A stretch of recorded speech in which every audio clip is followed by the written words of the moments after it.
أعوذ بالله من الشيطان الرجيم بسم الله الرحمن الرحيم الحمد لله والصلاة والسلام على مولانا رسول الله وعلى آله وصحبه ومن والاه. Chers frères, chères sœurs, assalamu alaikum wa rahmatullahi wa barakatuh. Je suis heureux de vous retrouver pour la parole du Ramadan numéro 3.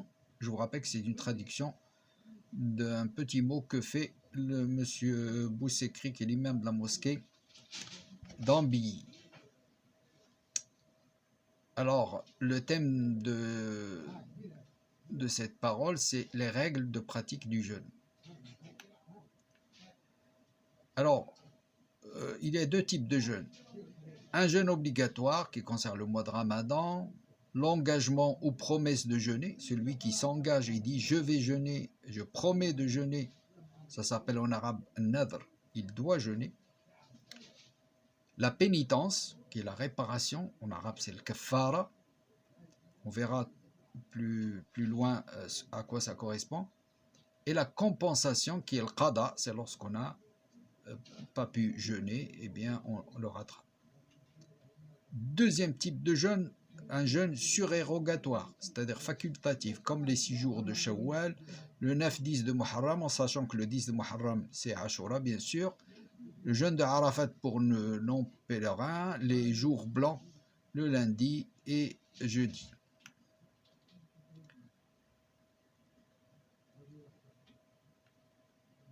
Alors, quelles sont les conditions pour le jeûne du mois du Ramadan ou le jeûne en général? Premièrement, l'islam. Le non-musulman n'est bien entendu pas tenu de jeûner. Deuxièmement, la raison. Troisièmement, la puberté. Toutefois, les enfants qui le désirent et qui peuvent le supporter sont autorisés à jeûner. Et enfin, la capacité physique. Le prophète sallallahu alayhi wa sallam dit « À 3 personnes, on ne demande pas de compte. Le fou jusqu'à ce qu'il retrouve la raison, le dormeur jusqu'à ce qu'il se réveille, et l'enfant jusqu'à ce qu'il atteigne la puberté. » Quelles sont les dérogations? Les dérogations peuvent être définitives, comme l'incapacité physique due à la vieillesse ou une maladie chronique, ou alors temporaire qui nécessite de rattraper les jours non jeûnés, comme une maladie passagère ou le voyage. Quels sont les piliers du jeûne? Il y a d'abord l'intention qui est à émettre avant le fajr, depuis la veille jusqu'à avant le fajr. Le prophète sallallahu alayhi wa sallam dit « Celui qui n'émet pas l'intention de jeûner avant le fajr, son jour de jeûne n'est pas valide. »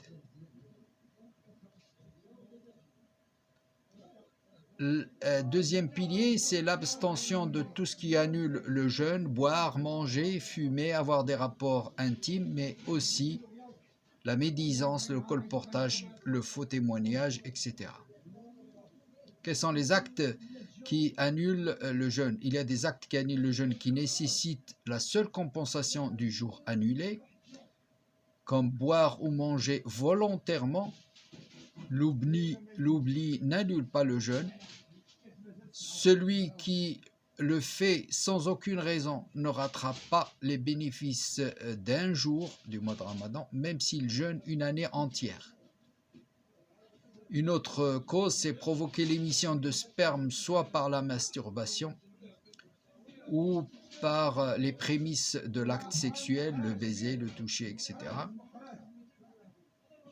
Il y a des actes qui annulent le jeûne et qui nécessitent la compensation du jour et le jeûne de 2 mois consécutifs, c'est l'acte sexuel. Alors, quelques infos. Le remplacement des jours non jeûnés peut se faire n'importe quand dans l'année qui suit, soit d'une seule traite, soit de façon discontinue.